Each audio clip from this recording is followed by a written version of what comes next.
the New York Times best-selling series. Ivy plus Bean. Bound to be Bad. By Annie Barrows plus Sophie Blackell. Book 5. A Pain in the Kazoo. Check. Bean's mom was reading the paper. Check. Bean's dad was reading the paper. Check. Nancy was reading the funnies. Bean picked up her plate and licked the streaks of leftover syrup. "Bean's licking her plate," said Nancy. "Stop it, Bean," said Bean's mom without even looking up from the paper. Bean sat on her hands and stared at her plate with her lips shut tight. Then, suddenly, her tongue shot out of her mouth and her head swooped down to her plate. "I can't help it," she said, licking. "There's a magnetic force pulling my tongue out of my mouth." Bean's family looked at her like she was a bug. An ugly bug. "That's disgusting," said Nancy. "Bean, please," said her mother. "Cut it out," said her father. "I can't," slurped Bean. "The force is too strong." Her father took her plate away. Bean slumped against the back of her chair. "Thanks, dude. I owe you one." "Don't call me dude," said her dad. "Go do the dishes." "What?" "It's Nancy's turn," yelped Bean. "It was Nancy's turn until you licked your plate. Now it's your turn," said her dad. "That's totally unfair," huffed Bean. "I couldn't help it." "Haven't you ever heard of forces beyond your control?" "Yes, I have," said her father. "Forces beyond your control are going to make you do the dishes." "What am I, Cinder Bean?" Bean said. "What about my rights?" Slowly her dad lowered his newspaper and looked at her. "Think about whether you're making a good choice or a bad choice, Bean." There was a pause. "I guess I'll go do the dishes." Bean clomped into the kitchen. "Bean, you didn't see my pink yarn, did you?" "Oops." Bean tried to roll behind the couch, but Nancy saw her. "Bean, do you have my pink yarn?" "No," said Bean. That was true. She didn't have it. She would never have it again. Nancy looked at her, slitty-eyed. "Do you know where it is?" "No." Who knew where it was by now? Nancy's eyes got even slit-tear. "Have you seen it recently?" "Recently?" "Mom." "Bean took my yarn." Before she knew it, Bean was having to look around her room for her money. She changed hiding places so often that it was hard to remember where she kept it, exactly. She had to give Nancy $7 to buy new yarn. $7. Now she only had $2 and some coins left. And the yarn hadn't even worked. Bean had fallen out of the tree anyway. Bean's mom was under her desk. She was doing something with wires, and Bean could tell she wasn't having much fun because she kept saying, "Oh, for crying out loud," and "Jesu Pete." "Hi, Mom," said Bean into the crack between the desk and the wall. "Oh." "Hi," said her mom. "Hold on to this cord a sec, will you?" She shoved a black wire up through the crack. Bean didn't take it. "Only if you pay me." "What?" "Only if you pay me." There was a silence. Then Bean's mom began to back out from under her desk. Bean started to have a bad feeling. "Sorry," she said quickly. "I'll hold the cord for free." But now her mom was all the way out. Now she was standing. Now she was glaring. "Did I hear a payob you say that you would help me only if I paid you?" she asked. "It was a joke," said Bean. "Just kidding."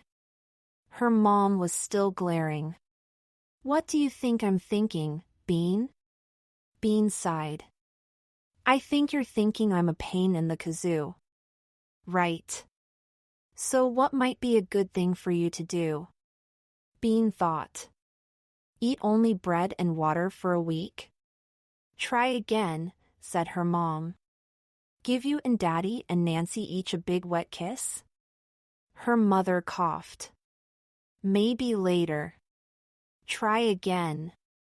Go outside and play? Bingo. Tough cookies. Bean flopped down on her front steps. Yikes. Even though it was still morning, the wood was already hot from the sun. Bean's head was sweating under her hair. She wished she hadn't popped her blow-up pool.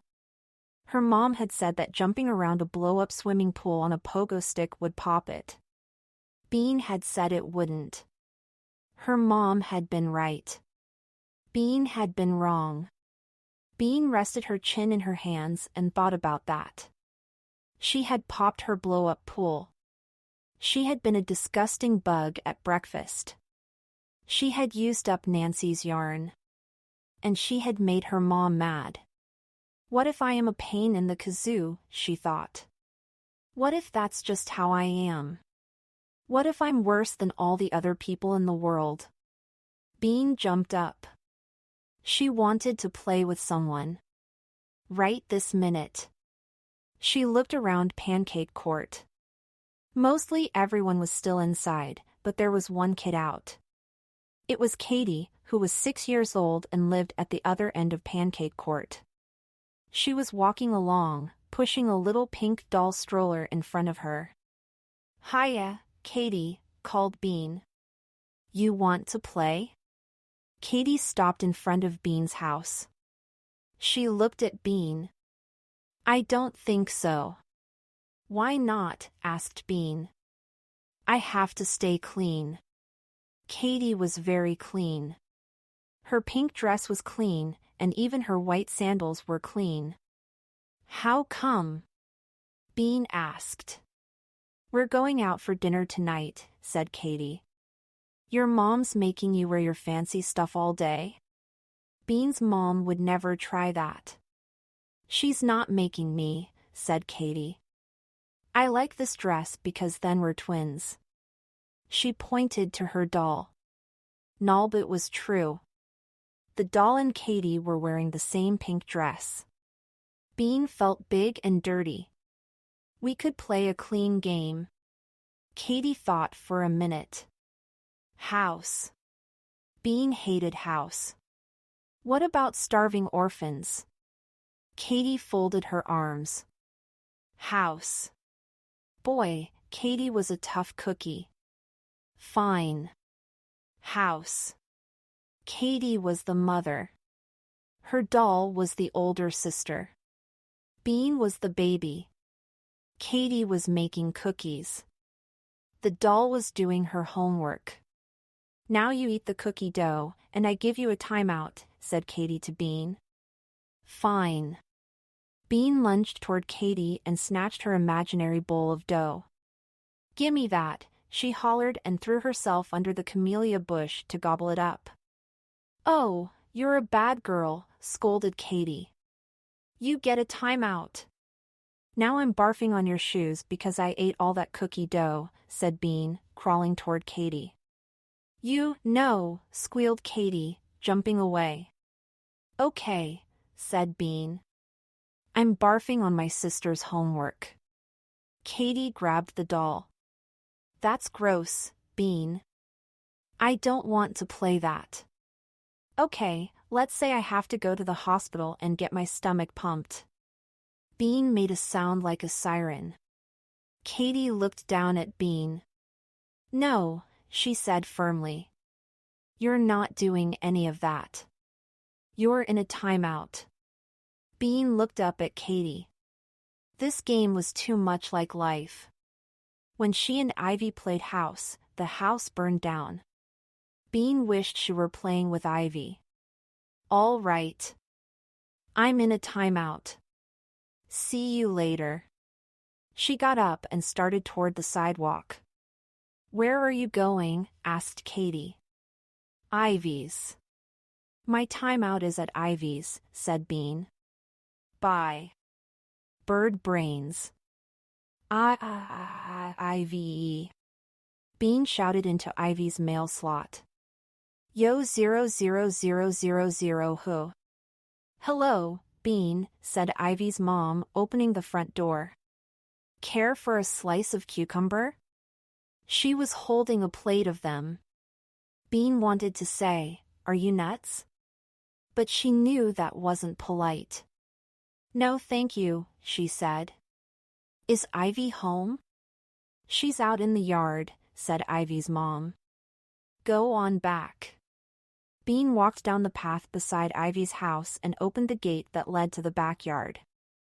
Ivy's yard didn't have a trampoline like Bean's, but it did have big rocks and a perfectly round puddle that Ivy called a pond even though she had to fill it with the hose. Ivy was standing still in the middle of the long, weedy grass. Her arms were raised to the sky, and she had a big smile on her face. Are you trying to fly? Called Bean.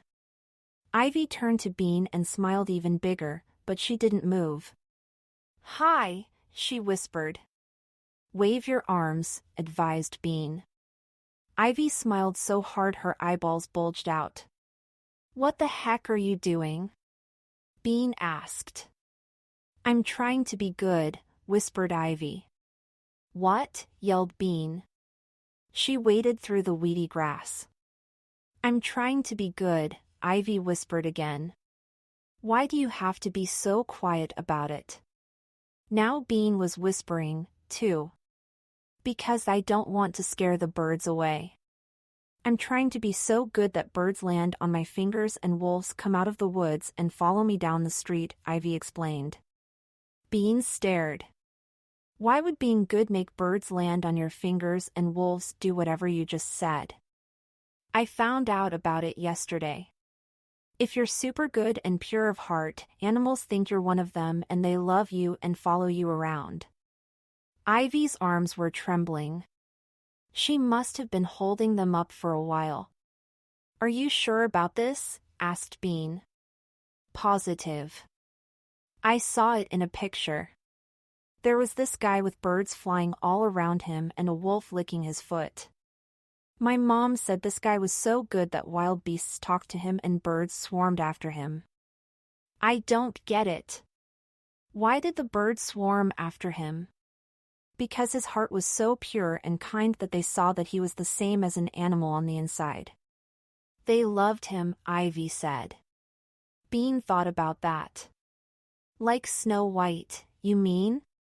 Hadn't the birds helped Snow White make a pie? Ivy made a face. Snow White wasn't good. She was a goonball. Everyone knows you're not supposed to eat stuff you get from strangers. But the birds liked her, said Bean. Maybe the birds felt sorry for her, but they didn't think she was one of them, said Ivy. Anyway, I don't want to be like Snow White. I want to be like the guy in the picture. I want a wolf to follow me because I'm pure of heart. A wolf. Bean pictured a shaggy wolf walking beside her while a bird rested on her shoulder. Her mom and dad would be scared half to death, but Bean would say, the wolf won't hurt you. He's my friend. Then the wolf and Bean would give each other long, understanding looks. And then Bean's mom and dad would feel rotten because they hadn't realized that Bean was so pure of heart. They had thought she was a pain. Bean smiled at Ivy.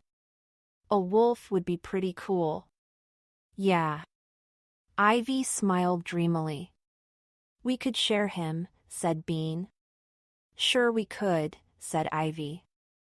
That's what good people do. They share. He doesn't even have to lick my foot, said Bean. It's fine if he just follows me around. I know, said Ivy. Me, too. She raised her arms again. But I'm starting with birds. I think they'll be easier to get than a wolf.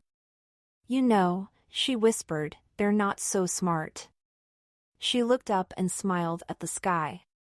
La la la, she sang sweetly. I don't see any birds, said Bean, glancing up. Me neither, said Ivy. Maybe they're hiding in the trees. Bean watched her for another moment. I like birds, too, she said in a loud voice. Almost as much as wolves. She held her hands upward. How do you do it? What? Be so good that a bird lands on you? You can't think about yourself. You have to think nice thoughts about other people, said Ivy.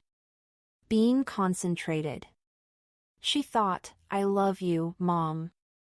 I love you, Dad. Even though you're totally unfair. She thought of Nancy. Oh, I guess I love you, too, Nancy. Then she thought of Nancy saying, 7-year-olds aren't allowed to go to horse camp, so HA, and I sent it past Bean's bedtime, Mom? Stupid Nancy, I hope you fall off a horse. Oops. Boy, this is harder than it looks, she said to Ivy. I can think nice thoughts about my mom and dad, but that's it. Oh, your mom and dad are too easy. You aren't good enough if you just think nice thoughts about your mom and dad. You have to think nice thoughts about mean people. Holy moly, I can't even think nice thoughts about Nancy, and she's my sister. I'm thinking nice thoughts about Crummy Matt, Ivy announced. No way, said Bean. Crummy Matt was the meanest kid Bean knew. He was so mean he told little kids that chocolate milk was brown because it had poop in it. He was so mean that he kicked kickballs onto the school roof on purpose, so no one else could play with them. He was so mean he threw rocks at cats. Said Ivy proudly. I am. There's nothing nice to think about Crummy Matt, said Bean. I'm thinking that I hope he stops being so crummy, said Ivy. Hey, it's working. A little brown bird was hopping near Ivy's pond. Boing, boing, boing. Ivy held her breath. Here, birdie, squeaked Bean. The bird flew away. Ivy sighed. Now I have to start all over again. Sorry, said Bean. Ivy smiled in a pure-of-heart way at Bean. Now I'm thinking nice thoughts about you, she said. Bean didn't like the sound of that. A crummy plan. Bean could not think one more nice thought. She had thought something nice about every single kid in her class. She had wished that there were peace on earth and no more litter that should make the animals happy and that everyone had plenty to eat and only things they liked. Not one bird had come anywhere near her. There was sweat dripping out from under her hair. Plus, her arms ached. Shoot, said Bean, dropping her arms. How long was it before the wolf licked that guy's feet and followed him home? Ivy dropped her arms, too. I think it only took him a few minutes, but we're just beginners. He was an expert. The mayor called him out especially to talk to the wolf because the wolf had been eating up the townspeople. In the picture, there were all these arms and legs lying around. But the good guy and the wolf had a talk, and next thing you know the wolf licks his foot and only eats vegetables. Arms and legs lying around? Asked Bean. Gross. But interesting. Yeah, said Ivy. He was a really bad wolf until he met that good guy. Bean pictured herself patting the wolf's shaggy head. He was trotting alongside her with his wolf claws clicking on the sidewalk. Grateful townspeople waved. I bet the people were pretty glad not to be eaten, too, she said. Hey, said Ivy. She was smiling a real smile, not a thinking nice thoughts smile. What if we did something like that? What? Put fake arms and legs around? Bean asked. Not that, said Ivy. I mean turning evil to good. If we turned a bad person into a good person, it would be almost like getting a wolf to stop eating people. Yeah, said Bean. That would mean we were so good that we could infect other people with our goodness. She could almost feel the goodness oozing out of her. That's a great idea. Who should we gooden up? Nancy? No, said Ivy firmly. Crummy Matt. Bean stared at Ivy. Are you bonkers? He's going to squash us like bugs. Crummy Matt was 10 years old. He bragged that when he was 3, his mother had taken him to the doctor because she was worried he was a giant. The doctor said that Crummy Matt wasn't a giant. He was just big. Crummy Matt said he was the biggest 10-year-old in the country. He said there was a bigger 10-year-old in China, and that was the only reason why he wasn't the biggest 10-year-old in the world. No, he won't, Ivy said, because we're going to change him into a good person. How are we going to do that? Ivy looked around as if she would find the answer in the grass. I don't know, she said after a moment. Maybe just looking at us will make him nice. That's what happened with the wolf. Neither of them moved. We probably need a snack first, said Ivy. They each had some banana chips. Then Bean needed some milk. She spilled quite a lot of it. They wiped it up. Then Ivy had to go to the bathroom. Then Bean had to. When Bean came out of the bathroom, Ivy was smiling her pure thoughts smile. Come on, she said through her smiling teeth. Let's get going. Bean nodded. They walked toward the living room. Ivy's mom was lying on the couch with cucumbers all over her face. By now Bean was so good she didn't even laugh. Bye, Mom, said Ivy. I love you. Ivy's mom lifted her head a little. A cucumber fell on the floor. What? I love you. Where are you going? It sounds like you're leaving forever, said Ivy's mom. More cucumbers fell off her face. We're going over to Matt's, said Ivy. You are? I thought you didn't like him, said Ivy's mom. Sure I like him, said Ivy. I love everybody. You do? Ivy's mom sounded surprised. Yes I do, said Ivy. It's no good saying it inside, Bean pointed out. The birds can't hear you. Birds? Said Ivy's mom. What birds? We might have a bunch of birds coming to visit, explained Ivy. And something else, too, said Bean. Something with lots of teeth. But don't worry. Ivy's mom looked from Bean to Ivy. Worry? Me? Never. She picked up her cucumbers and put them back on her face. A good bad idea.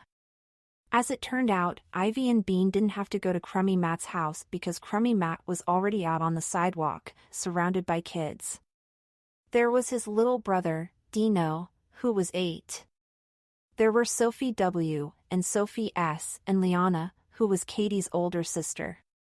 Katie was sitting on a paper bag on Sophie S.'s lawn. And there was Crummy Matt's rat, Blister. Poor Blister. He wasn't very old, but he was tired anyway. He was tired because Crummy Matt was always making him do tricks. Ivy and Bean walked toward the group. When they got closer, they heard Liana say, Matt, that's really mean. Put him down. He likes it, Crummy Matt said. No, he doesn't, said Dino. He hates it. Shut up, said Crummy Matt. You don't know. He held Blister by the tail, dangling him over the sidewalk. Blister twisted and squeaked. He hated it. Boy, is he crummy, said Bean softly. But Ivy was already speeding down the sidewalk. Matt, she cried, Matt. Don't be cruel. Put the poor thing down. Crummy Matt looked up, surprised. Ivy had never talked to him before. What? He swung Blister a little. Ivy clasped her hands together. Matt, I beg you. Put him down. You're harming an innocent creature. The Sophies, Liana, and Katie looked hopeful. Even Blister looked hopeful. Dino didn't. Nobody asked for your stupid opinion, said crummy Matt, so shut up. Ivy and Bean glanced at each other. It didn't seem like Ivy's goodness was doing much to crummy Matt. In fact, it seemed like Ivy's goodness was making him mad. Bean thought maybe it was time to leave. But Ivy took a breath. Matt, you're a really horrible person, but you could change. If you put Blister down, I'll be your friend forever. Bean got ready to run. Crummy Matt carefully put Blister in his shirt pocket. Ivy smiled purely. Crummy Matt reached out and pulled Ivy's sparkly headband off her hair. Who says I want to be your friend? He said and threw the headband into the street. Then he turned around and went into his house. Ivy was thinking loving things about all living creatures, even disgusting creatures like eyeless sea worms. Then a hummingbird whizzed past her head. It was beautiful. Ivy pictured the shimmering creature on her shoulder like a little jewel and held her breath. Careful. Don't move. Think like a hummingbird. Vuvum, she murmured. What? Said Bean. Ivy shook her head. Shoo, Bean. The hummingbird darted from flower to flower. Come on, look at me, thought Ivy.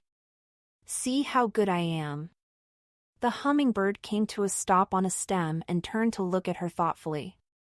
For a second, Ivy was a hummingbird inside.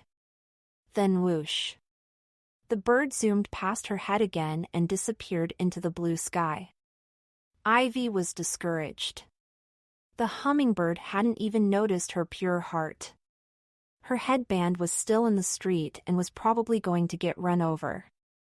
Bean had told the other kids about the birds and the wolf, and now Sophie W., Sophie S., Liana, and Dino were lined up on the curb across Pancake Court, staring at Ivy.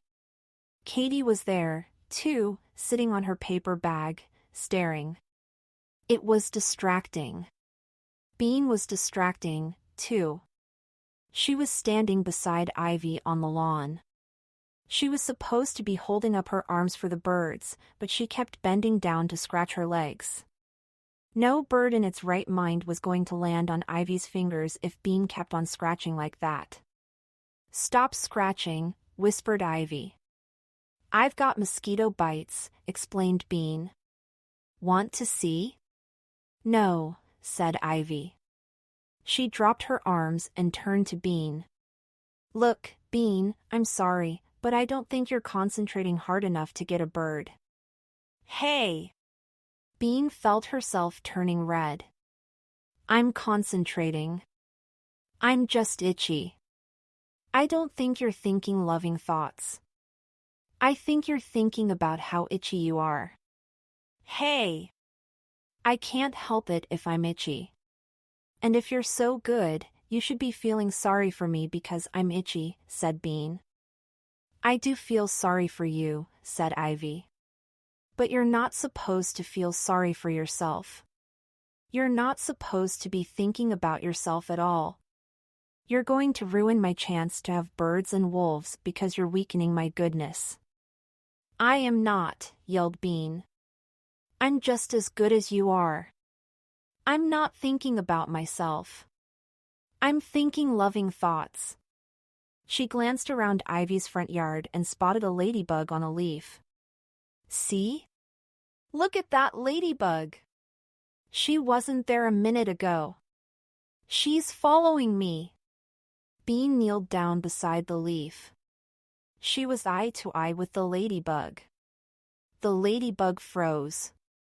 Bean tipped her head like she was listening. She nodded. This ladybug says she can feel how pure of heart I am. She does not, Ivy said. How do you know? Bean yelped. Your heart isn't so pure. That's what this ladybug here. Bean jabbed her finger toward the leaf. Oops. Bean had jabbed too hard and the ladybug had fallen off the leaf and dropped to the ground. Sorry, little ladybug, whispered Bean, hurrying to turn the ladybug right side up. The ladybug scuttled away as fast as it could. Bean thumped down on the grass. I saved her life. That was good. But you knocked her over first, Ivy said. Dumb bug, Bean scowled. Ivy looked at her. Wait a minute, she said. What? I'm getting an idea. Geez. I hope it's more fun than being good, said Bean grumpily. Way more fun, Ivy said. Well? What is it? Asked Bean. Being bad. The worst word in the world. Let me get this straight, Bean said. I do something bad, and then you talk me into being good? Yeah, said Ivy. I reform you. Just like that guy reformed the wolf. I'm not licking your feet, said Bean. No way, no how. I don't want you to lick my feet, Ivy said. I just want to make you good. And I'll still get to share the wolf and the birds when they come along? Sure. They'll love you extra because you turned from bad to good. Bean thought about that. But I won't be bad in the end, right? The wolf is going to know I'm like him inside, right? Right, Ivy said. You'll only be bad for a few minutes.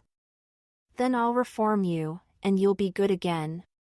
It's like a play we're putting on for the birds. What's going on over there? Yelled Liana from the curb. I thought you said birds were going to flutter around your head. She pointed to the 3 crows who lived on the telephone pole. I don't see them fluttering. Hang on. Ivy called. We're pausing for station identification, Bean yelled. She turned back to Ivy. Am I just bad once? Well, that depends, said Ivy, on how long it takes for the birds to show up. Wow. Being bad was actually good. Bean jumped to her feet. Okay, guys, she yelled at the kids on the curb. I'm going to be really bad, and then Ivy's going to make me good. Then we'll have birds galore. Not just those crow losers. How bad are you going to be? Yelled Dino. You wait and see, called Bean. You won't believe it.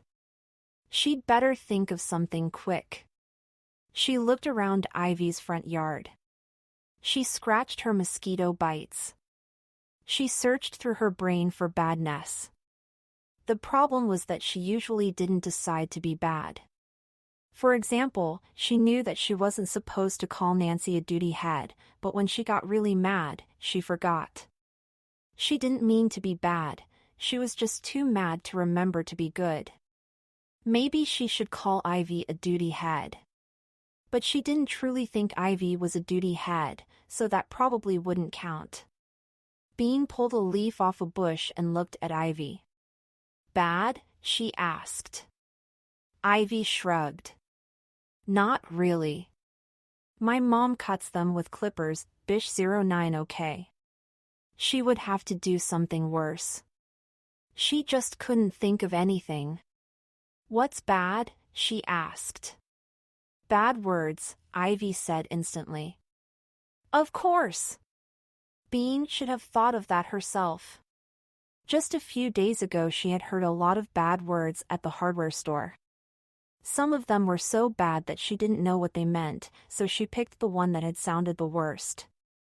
She turned to face the kids on the curb. I'm about to say a bad word, she yelled.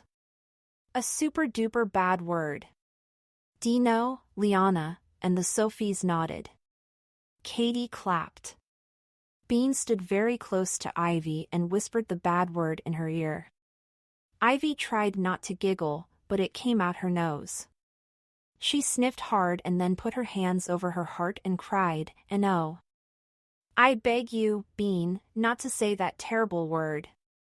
Promise you won't. Bean looked at Ivy for a moment. What was she supposed to do? Okay. She's good again. She's changed. Ivy said loudly. Bean checked the crows. They were still sitting on the telephone pole. They hadn't even noticed Bean's bad word. Stupid birds, said Bean. We didn't hear anything. Dino yelled. Say it louder. Whoa, Nellie. Bean was not going to say that word out loud. BRA, she screamed. Liana and the Sophies giggled, but Dino hollered, that's not a bad word. That's boring. What? Boring? Bean was insulted. She wasn't boring. She was bad. She was the worst kid in town. She stormed out of Ivy's front yard, charged up the sidewalk, and came to a stop in front of Mrs. Trant's house. Bean turned her head to glare at Dino. You want to see bad? She yelled. Watch this. Bean, queen of bad. In Mrs. Trant's yard, there were 2 rows of rosebushes, one on either side of the front path. Each rosebush had a little circle of dirt to live in. Each circle of dirt had a tiny white fence around it and then a sea of sparkly white rocks stretching out around that. Sometimes Mrs. Trant came outside and washed her front path. Sometimes she even washed her rocks. Mrs. Trant liked things to be very clean. When she saw dirt, her face shriveled into a frown. When she saw children, her eyes narrowed into tiny slivers. When she saw dirty children, her frown sucked her lips all the way in. Sighed her mouth and her eyes slivered into nothing. She frowned so hard her face went away. Bean drove Mrs. Trant crazy. She didn't try to, she just did. Every time Bean walked by Mrs. Trant's house, one of the tiny white fences circling around the rosebushes fell over. Bean didn't know how it happened. Then Mrs. Trant would call Bean's mother and say that Bean was destructive. That meant she wrecked things. Bean didn't know quite what she was going to do to Mrs. Trant's yard, but it wouldn't be boring, that was for sure. She stood in front of the stiff rosebushes and looked carefully to see if Mrs. Trant was peeking from behind her curtains. The coast was clear. Do something, yelled Dino. This is boring. Boring. Bean would show him. She leaned over the tiny white fence and brought her face close to a rose. And then she spit on it as hard as she could. She turned around to face Dino. How was that, huh? You'd never do that. Ivy grabbed her by the shoulders. Bean, she cried. Promise you'll never do that again. You're hurting the flowers, and they have feelings, too. Oh. Right. Just for a second, Bean had forgotten about turning good. Yeah, sure. I'll never do it again, she told Ivy. She's reformed, yelled Ivy. But Bean whirled around to make sure Dino was watching. Oh no, she hollered. It didn't stick. I'm turning bad again. This time the Sophies clapped along with Katie. Ha! Bean was the queen of bad. Keep your eyes peeled, she screeched and started to run toward her house. Bean knew a lot of things that Nancy didn't know she knew. One of the things she knew was where Nancy hid candy.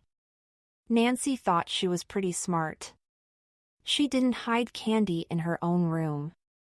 She hid it in the bathroom, behind the stacks of toilet paper, in a brown paper bag. What Nancy didn't know was that Bean spent a lot of time prowling around the house, looking for treasure. One day when she was prowling in the bathroom, Bean found Nancy's paper bag full of candy. Bean was always careful not to eat so much candy that Nancy would notice. Just a Tootsie Roll or a mini candy bar, that's all she ever took. Until today. Bean whisked into her house and rushed to the bathroom. Bean often rushed to the bathroom, so her mom and dad and Nancy didn't even notice. When she came out, there was a bulge inside her shirt, but nobody was watching. Bean marched back up the street toward Ivy's house, but she didn't stop there.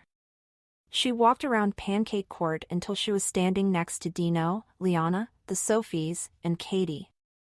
Ivy came running. "What are you doing, Bean?" Her eyes were shining. "Look," said Bean. She pulled the brown paper bag from her shirt.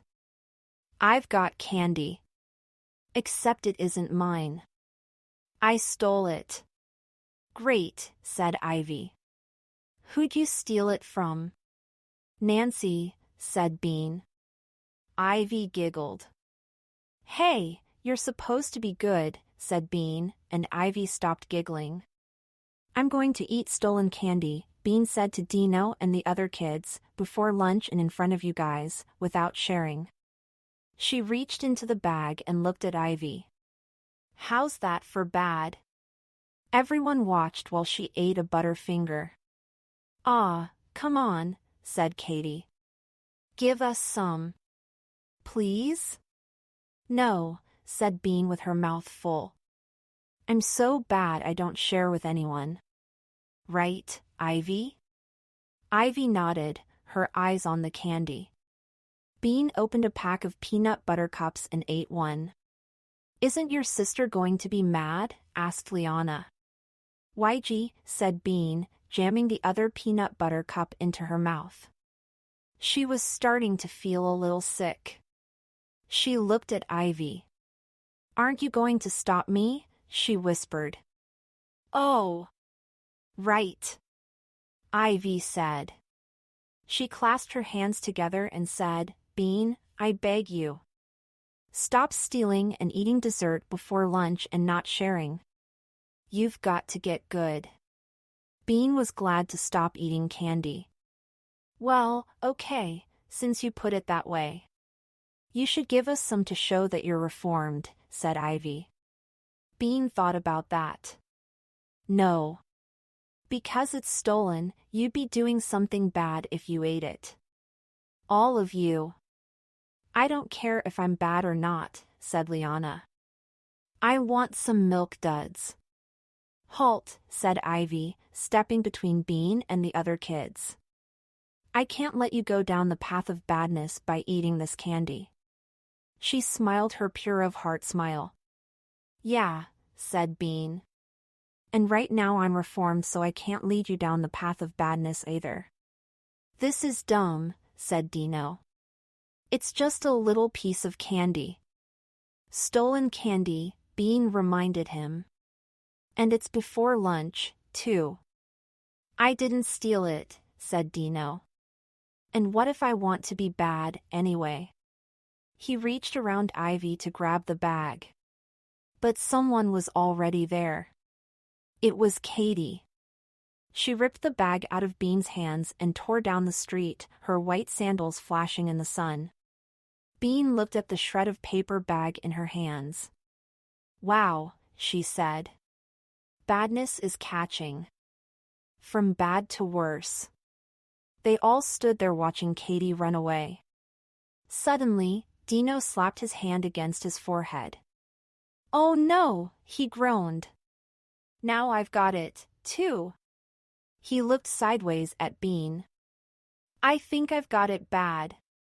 Sophie W. smiled. "Me, too," she said. "I've got it worse." "Now wait a second," began Ivy. "I'm the bad one around here," said Bean. "You wish," said Liana. She glanced at the row of front yards that lined the street. "First dibs on all the mailboxes," she said. Kids were swarming around Pancake Court. Dino stole one of Mrs. Trant's white rocks. Ivy begged him to stop, but he just stuck the rock in the exhaust pipe of Jake the teenager's car. Sophie W. ripped a bunch of grass out of her lawn. "Stop it," Ivy pleaded, and Sophie obeyed. But a minute later she hit her baby sister's shovel and pail in a bush. "Look at me!" Bean hollered. She took off her sneakers and tried to throw them onto Mrs. Trant's roof. One bounced off the living room window and the other landed in the camellia bush. Bean was glad she hadn't broken the window, but she turned to Ivy and said, "Dang. I was trying to break the window." "Bean. Breaking windows is really bad," cried Ivy. "You can't do that. Reform." But Bean wasn't listening. She whirled around, looking for another bad thing to do. Ivy dropped down on her front lawn. She had been running back and forth between badnesses, but nobody was getting any better. Dino was stepping on ants. Sophie S. was rubbing dirt into her shirt. Liana was tying her mother's hose in a knot. Bean was hanging upside down from the handrail on her front stairs. Sophie W. had swallowed her gum. Ivy glanced up into the trees. Still no birds. Even the crows had flown away. Bean sat down beside her. "I can't think of anything else. Can you?" "No." Ivy looked around the yard for ideas. "Hey! A squirrel!" Ivy whispered, pointing at her hedge. "He's looking at me." Inside the hedge, a little brown squirrel was sitting among the leaves. He was holding a strawberry in his tiny claws. Every few moments he lifted the berry to his mouth and tore it to bits with his chattering teeth. Little pieces of strawberry flew through the air, but he paid no attention. His bulging brown eyes were fixed on Ivy. "He's trying to tell me something with his eyes," whispered Ivy, staring at the squirrel. Bean nodded. "Cool. He's saying, 'Oh pure one, I will follow you till the end of time because your heart is like a squirrel's.'" Ivy stood and stepped toward the squirrel. "Greetings," she whispered. The squirrel leaped to its feet as though it had been stuck with a pin. Stuffing the rest of the berry in its mouth, it scampered away. Ivy frowned. She turned to Bean. "I've got it. Let's pick a bunch of strawberries and squash them." "That would be pretty bad." "Great idea," said Bean. Dino ran by, dragging a big branch behind him. "I'm worse than you," he hollered over his shoulder at Bean. "We're going to touch Mr. Columbi's car," shrieked Sophie S. and Sophie W. Mr. Columbi was always telling them not to touch his car. He washed it 2 times a week with special soap. The 2 Sophies bounded toward Mr. Columbi's driveway. Liana was stuffing her mother's welcome mat into her mailbox. Bean looked up and down Pancake Court. What more could she do? The strawberries were squished, her sneakers were gone, she was sick to her stomach from candy, she had spit on Mrs. Trant's rose, and she had said the worst word in the world. She was pooped. "These guys are ruining everything," said Ivy, watching Dino scamper by with another branch. "Ha ha," he shouted. "You're just a good little girl." "Who asked you?" yelled Bean. "You're not even close to bad," he yelled. "You don't even know how to be bad. You're good." Off he ran. "You're a stinky face." Ivy hollered after him. Then she turned to Bean. "Come on, Bean," she urged. "Show him how bad you are." "I have an idea," Bean said slowly. Ivy smiled. "What is it?" "It's not enough to be bad myself," Bean explained. "I think I have to do something bad to someone else." She looked at Dino tearing around with his branch, and then she looked back at Ivy. "Where do you keep your hose?" "Bean overboard." Ivy's mom had one of those long hoses on a wheel. It was attached to the side of Ivy's house. The two girls carefully unwound it from the wheel. Ivy went around and stood in front of Dino's house. "Hey, you guys," she called. "Bean's about to be really bad." Dino, the Sophies, and Liana looked up from their own badness. "You'd better come here and sit down," Ivy said. "You're going to want to see this one up close." The kids walked toward Ivy. "What's she going to do?" asked Dino. "I can't even say it." Ivy made her eyes big. "I've begged her not to do it, but she just can't help herself," she said, shaking her head. "You should sit down on the curb and watch." Dino and the girls exchanged glances. Then they slowly sat down on the curb in front of Dino's house. "Is she going to drive her dad's car?" asked Liana. "You have to wait and see," said Ivy, smiling mysteriously. "Ah, come on," said Dino. "Is she going to blow something up?" "Sort of," said Ivy, smiling even more mysteriously. "You guys just close your eyes for a few minutes, and then you'll see." "Why do we have to close our eyes?" Sophie W. asked. "It's like before the movie begins." "It has to be dark for the surprise to work," Ivy said. They looked at Ivy suspiciously. "Come on." "Just for a few minutes," said Ivy. "If Bean's going to get in all this trouble, you can at least close your eyes. I'll tell you when to open them." Dino looked at the girls and shrugged. "Okay," said Sophie S. They closed their eyes.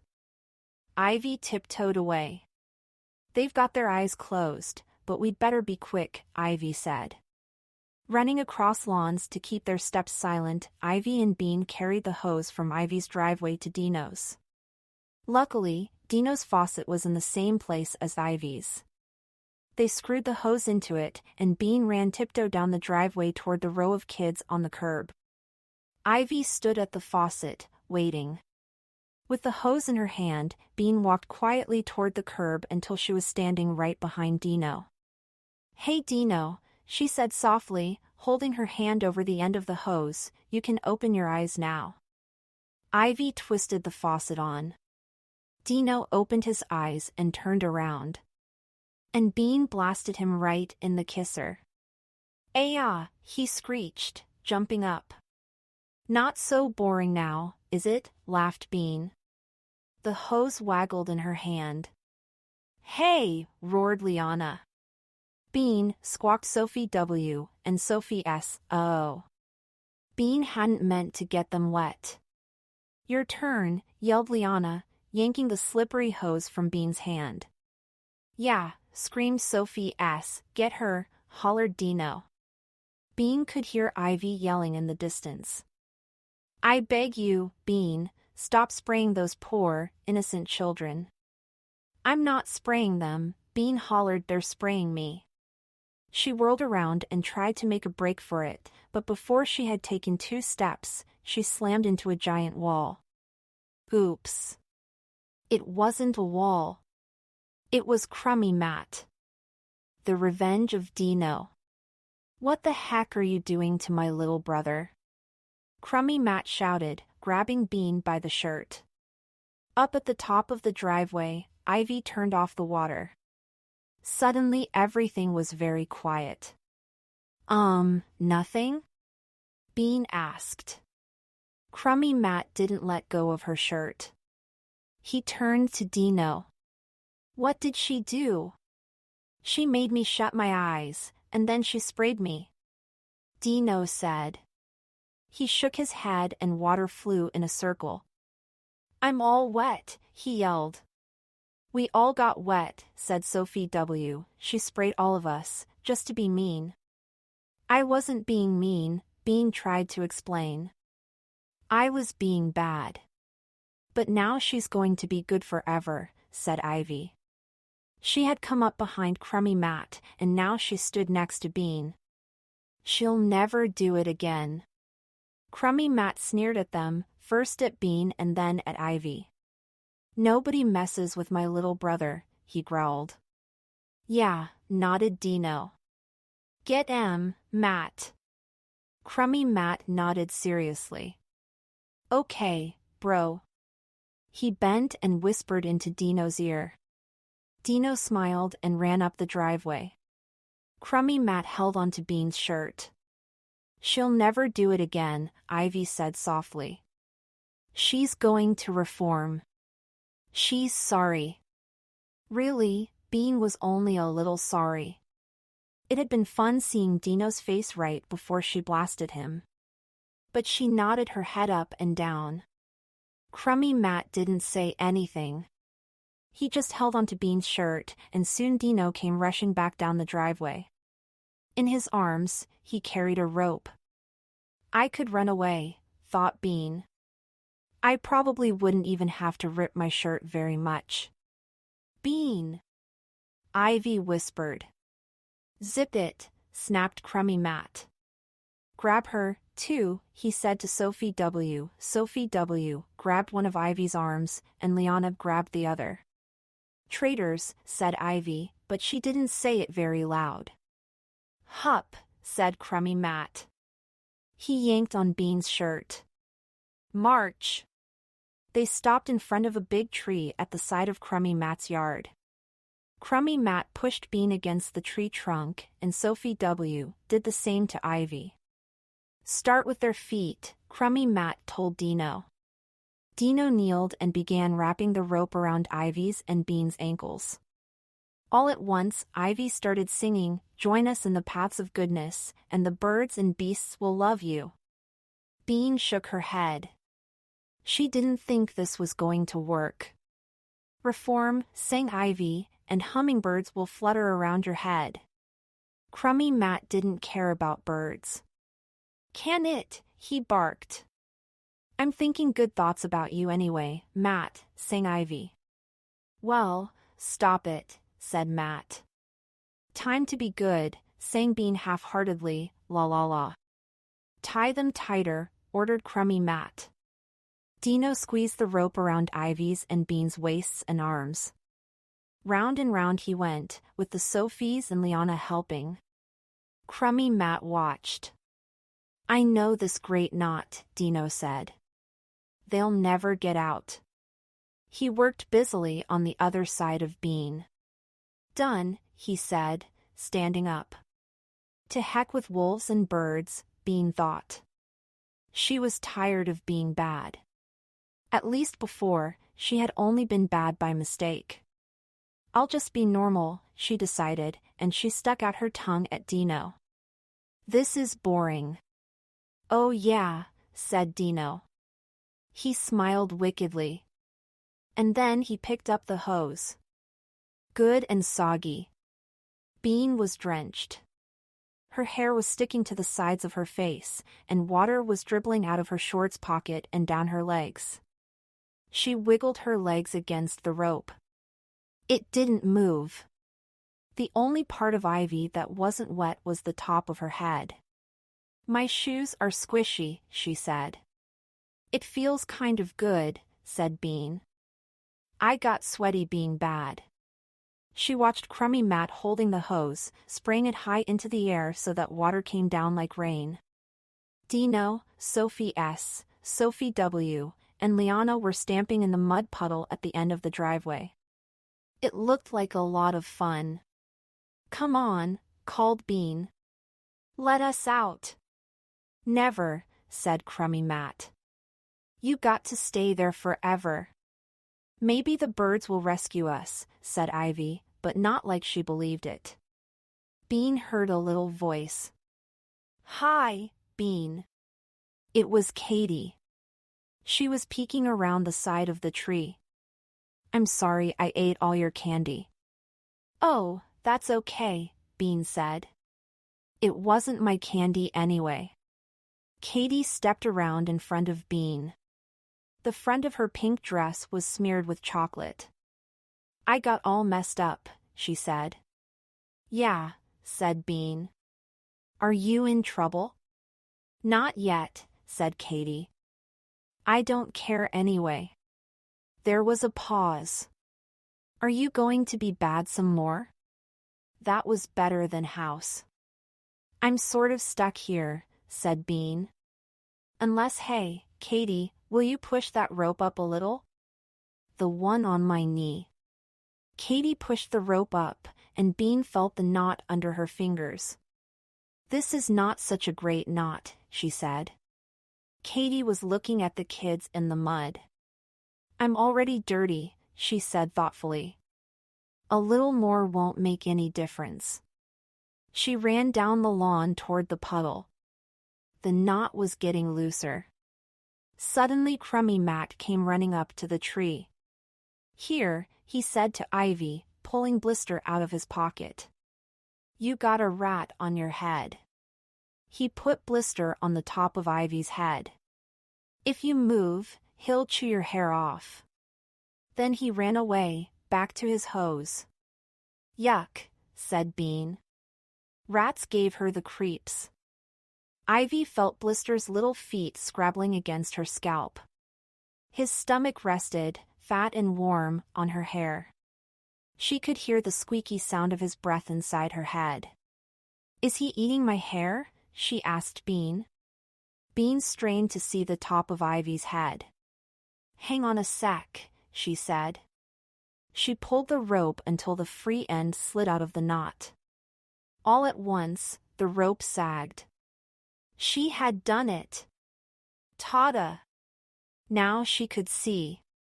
She stood on tiptoe and looked. Blister, dry and comfortable at last, stretched across Ivy's head. No. He's sleeping, said Bean. I'll get him off. She reached up. No, whispered Ivy. Leave him there. Really? You don't mind? Asked Bean. No. Don't you get it? Whispered Ivy. He's an animal, and he's following me. Because I'm pure of heart. Bean stood on tiptoe again. Blister did look happy. So did Ivy.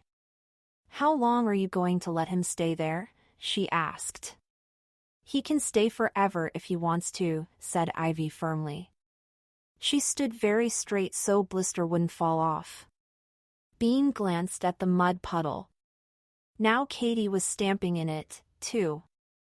I'm going to stop being bad. I'm just going to be regular. That's okay, said Ivy. I've got Blister. You can be regular now. Okay, said Bean. She turned around and ran down the driveway toward the mud puddle. YAH, she screamed, jumping into the center. Big drops of mud flew through the air, spattering over Dino, the Sophies, Liana, and Katie. Get her, yelled Liana, but Bean darted away and grabbed the hose from Crummy Matt. Before he could blink, she had sprayed him in the face. Then she whirled around and around, water spurting in a circle. Nobody could get near her. You'll never take me alive, she yelled. Crummy Matt jumped at her and slipped sideways down the grass. Liana was chasing Katie. Dino and Sophie S. were laughing so hard they were choking. Sophie W. was scooping big handfuls of mud and throwing them at Bean. But up by the tree, Ivy and Blister rested peacefully, both pure of heart.